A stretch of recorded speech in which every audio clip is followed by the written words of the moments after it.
This is Unit 10, obtaining the offer and creating the sales agreement. What is selling? People buy benefits that satisfy needs and wants. You as a real estate agent need to address those needs and lead your prospect to enjoy those benefits. So the first rule of sales is listen to your customer. Using the 7 P's, persuade plenty of people to purchase property pleasurable at a profit. And it should be added by a professional, and that's you. You listen to your customer, find out what their needs and wants are, and then find those products or that home that satisfies their family needs. And during that time, it has to be a pleasurable experience to your clients. You need to show that you are professional and can find them the perfect property that satisfies all their needs. And during that time, you need to show that you are a professional, an honest professional, and that you are worthy of their trust. Selling is effective communication. Without effective communication, there is no understanding. Your client needs to understand how you're going to help them, and you need to understand and listen to what their needs are. When you're speaking with them, speak in a nice, pleasant conversation. Ask a lot of questions, find out about your customers, find out what they need, and use the KISS method. Keep it simple and sincere. And by all means, don't confuse them. Don't try to convince them that you're the best salesperson in the world because you know a lot of terminology and acronyms that are only going to confuse your customer. When you're speaking with them, keep it simple and make sure they understand which direction you're going or what you're speaking about in relation to a home. Selling is effective communication. You have to make sure that your selling voice communicates well with your customers. And if it doesn't, and if you find out that you're not communicating effectively with them, here's some tips that you might want to use. Articulate clearly. Understand the subject matter. And that means, first of all, you need to understand the subject matter that you're trying to communicate to your clients. And in doing that, make them understand what you're trying to tell them. Sound positive and friendly. People are really affected by confidence, and I mean your confidence. When you speak to them, be confident uh, in your communication about real estate matters. You can also try to match your customers' speech, volume, and speed and tone, just like a conversation between friends. You understand where they're coming from, you're speaking just like they are. So use the language that your customers are used to using and stay within their comfort zone. Don't try to move too quickly. Take it one step at a time and make sure they understand the process and what it's going to take to either buy a home or list a home with you. When you're communicating with your client, you're trying to communicate an idea. So make sure that you understand and communicate that idea of the subject matter to your customers. If you don't fully understand something, step back, do a little research, find out what you're trying to communicate, and then with confidence present that idea to your customers. Make sure that you know all the facts. Do some research. Find facts that support your idea that you're trying to communicate. And then afterward, the receiver, your customer, make sure you ask them, did you understand what I was trying to express? Make sure they do understand before you move forward. Selling is discovery, and it's discovery of your client. And you need to evaluate your inquiry style. Do your questions tell your prospects that you understand him or her? That's really important. You understand what they're looking for. You're not trying to sell something out of their comfort zone. Do you ask property-oriented questions, fact-finding questions? What are you looking for? Are you looking for a 3-bedroom, 4-bedroom? Is a pool important to you with your kids? I mean, these are all good questions that you need to ask. This is fact-finding. You're understanding your customer. And then you have to follow up with people-oriented, feeling-finding questions. Find out about your customers. Try to avoid using questions that just will respond, people will respond with a yes or no. Have an open-ended question. Start a discussion. Don't say, do you like this living room? Well, yeah, I like it, yes. Um, Maybe ask an open-ended question like you're in a living room and you're saying, oh, isn't this a spacious living room? Would you consider changing anything in this living room? Carpet, tile, and paint? What's on your mind right now? How is this affecting you? With fact-finding questions, you're discovering about your customer. In addition to, as you're having conversations in this fact-finding, your customer feels important because you're really asking about them and what they want and how they feel and how this will affect their family. So these are really important. With these type of questions, you're relaxing your customer or your prospect. And it also indicates to your prospect that you've done your homework. You're finding out what's available in the area. You're trying to match their needs and wants.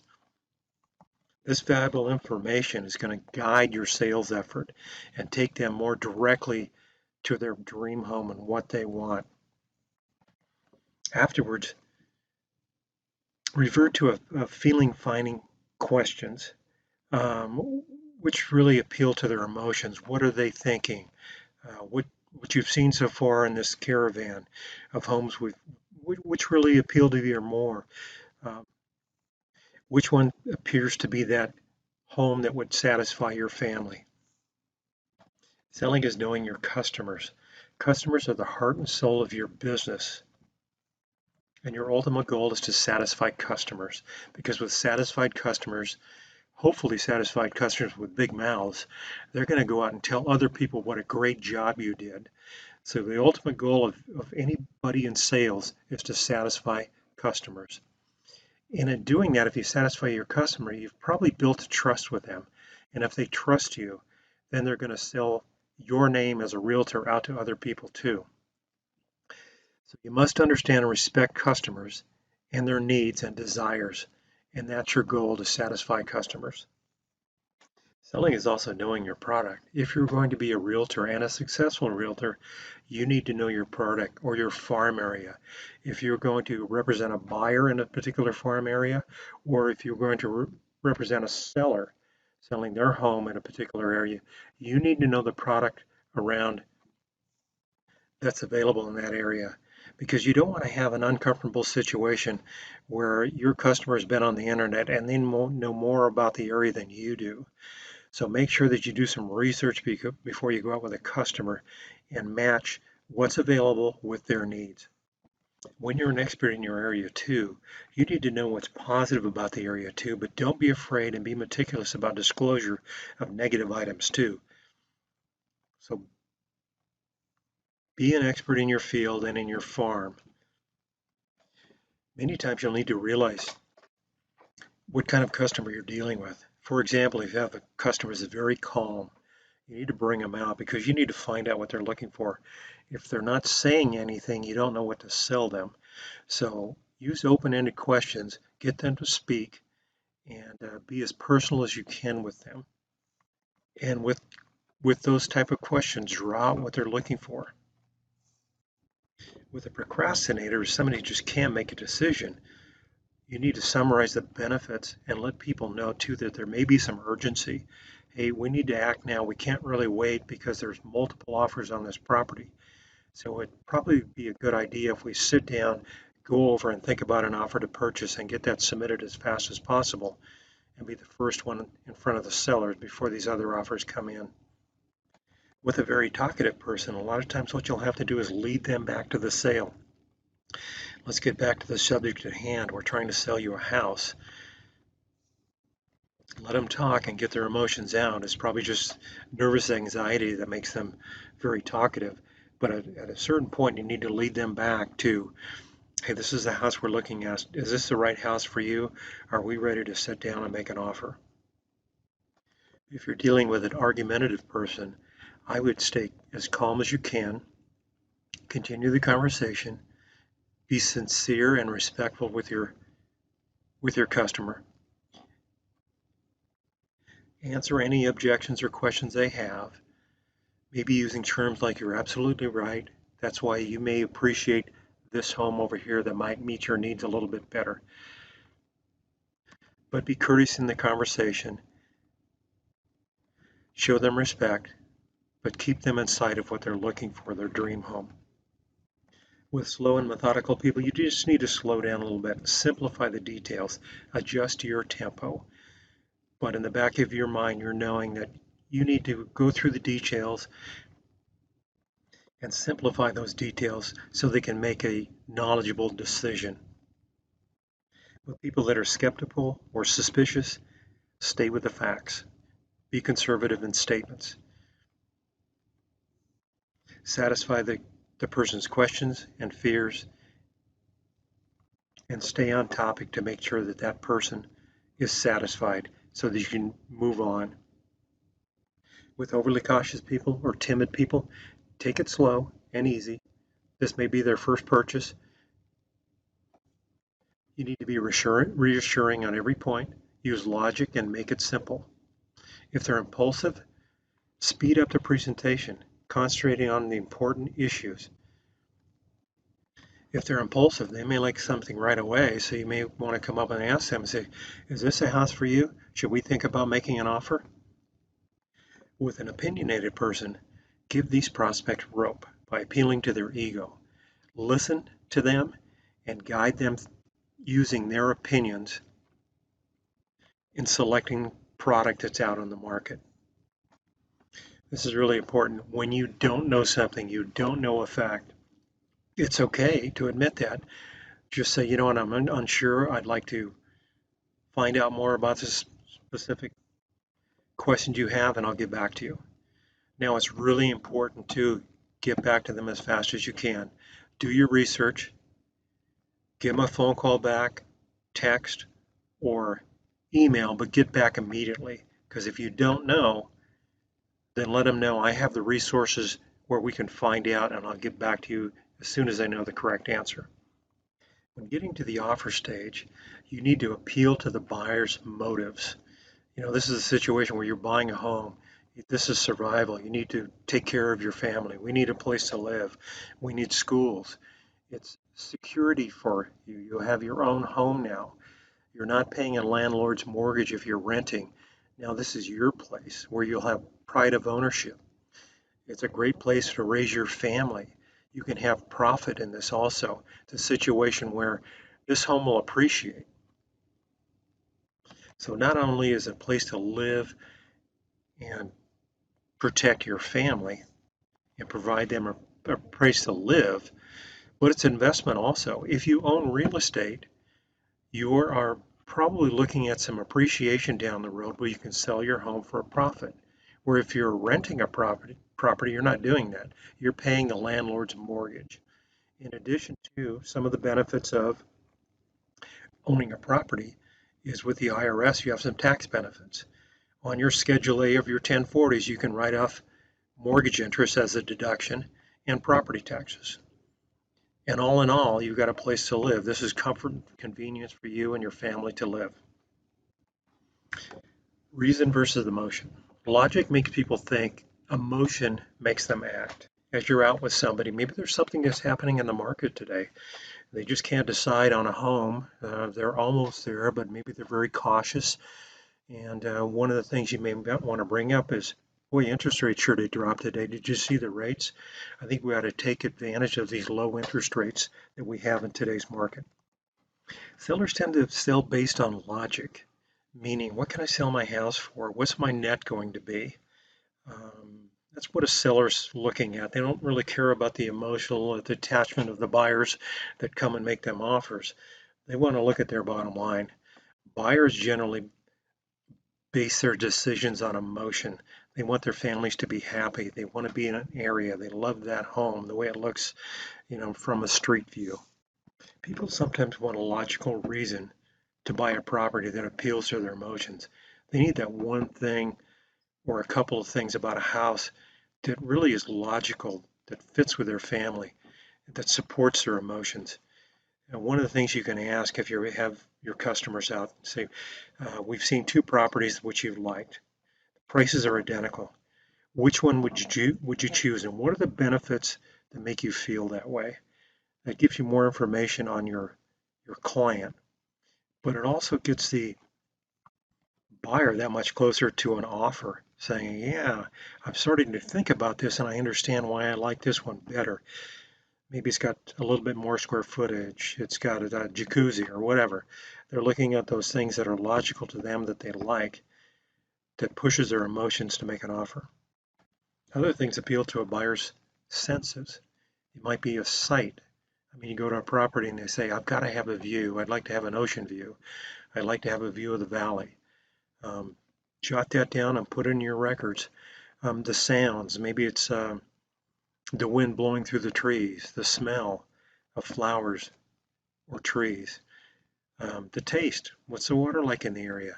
Um, are there gardens where I can grow vegetables?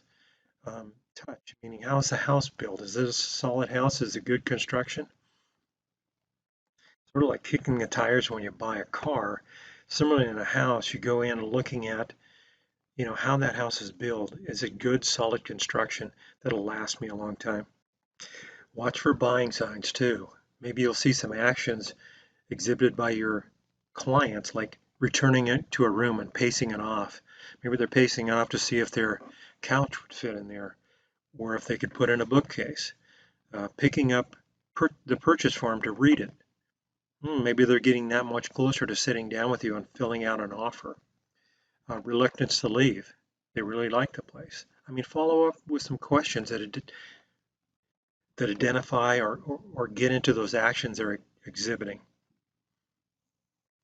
Look for the words and how they're communicating too. For positive statements or even negative statements, like the price seems to be a little bit too high. Well, maybe one of the things you want to follow up with too is price is just an offer to negotiate. If you'd like to make an offer, what price would you like to offer the seller? Sometimes their interest will rely on inquiries about financing, um, when we could take possession of the property, or closing costs. Will the seller help with the closing cost credit? Those are things that tend to say that these people are really interested in that property and could be getting close to the time to sit down to write the offer. Um, Negotiating between spouses, maybe they're talking together in a little forum between the two and they're discussing whether this is the right property for them. Maybe look for facial expressions, you know, maybe look for a nod between spouses, a smile, or subtle changes. It could mean, man, this is the right house for me. And at that point, as an agent, you need to bring up that question too. Would you like to make an offer on this house? Don't be afraid to overcome resistance or handle objections. You should just take it head on as part of the conversation. Um, concede before answering. Somebody may say, wow, this is a large investment that'll be a big mortgage payment. But you need to rephrase it too and say, yeah, it is a large investment, but today's interest rates are so low, that payment's going to be a lot less than when rates go up. In addition to, you're buying something right now. This is going to be your asset. This is going to be your home. This is most likely an appreciating investment. Whereas remaining in a rental situation, you're just paying somebody else's mortgage. So let's look at this. Maybe we want to sit down with pen and paper and look at some interest rates and look at some payments and really see what that looks like. It might not be as bad as you think. Sometimes you need to bring up objections before they're raised by your client.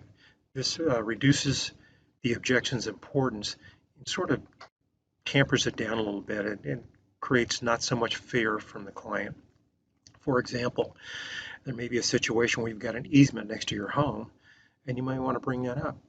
Hey, there's an easement right next to your home that allows school children to have easy access to the school. By the way, that'll be a great asset for your kids too, because they've got a just straight shot down to the school. Answering questions with questions. And remember too that you're in a conversation with your clients. And a question might be from your client, will the seller consider a lower offer? Well, instead of just saying yes or no, your answer would be, how much are you prepared to offer for this home? And remember, price is just an offer to negotiate. So you can come in with a lower offer. depending on the market. When you close, there are some closing techniques. You can have an assumptive close, meaning you're relatively sure your buyer is going to buy. And you may say to your buyer, this property is listed at 500,000, but you as a buyer can decide what you wish to offer. Would you want to offer 500,000 and be sure you have this home, or would you like to offer something different? So depending on the market, it might be advisable to come in at the list price. Or depending on your client, they may want to come in a little bit less, of which, let's go ahead and write up the offer and see what the seller says. As a positive choice, the seller may say, or you may say regarding the seller will retile the bathroom. Would you prefer white or beige tile? Take that further too. You may want to say, I'd like to make my own choice, or would you like to receive a credit for the tile and have it done after you close escrow? The fear of loss. Depending on the market, you need to be honest with your clients too. There may be a home that they really love and want to make an offer on, and you need to be honest with them and say something to the effect of, I know they have one offer in presently and there are two offers coming in. Do you want to make this your home or someone else's? I don't know that I'd say it like that, but I would probably say something to the effect, I think we should make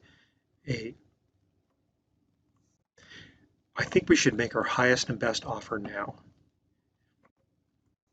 Maybe there's an inducement. And it could be based on interest rates. If you buy now, you can lock in today's low interest rates. Today's rates are 3.9%. Would you like 3.9%? That would keep your payment low for the life of the loan. You may also use a narrative or an example of something that happened. Maybe it is a seller's market at this point, and you want to get your offer in. And you could say, one of the techniques we might want to use, because a previous customer of mine did this, he put in an escalation clause, which basically said that he would offer $1,000 more than the highest offer. That may seem risky, but you have to remember too that you have contingencies to go through to make sure this is the right house. You have a list of repairs possibly that your contractor has gone through, so you can come back and negotiate later based on your list of repairs for the property or something else. Maybe the appraisal comes in short. So you do have some contingencies to protect yourself, but that's an avenue that people can use to try to get first in line on a property listed. Also, when it's time for the deposit, you want to make sure you can get it signed, and you have to ask a check for the earnest money deposit, and make sure it's a good offer. This part of the offer that people look at. How much are they putting up as an earnest money deposit? Normally, people put up 1%. So if it's a $500,000 house, the earnest money deposit is $5,000. So you want to get the check up and get the offer signed so you can get it in and create some urgency.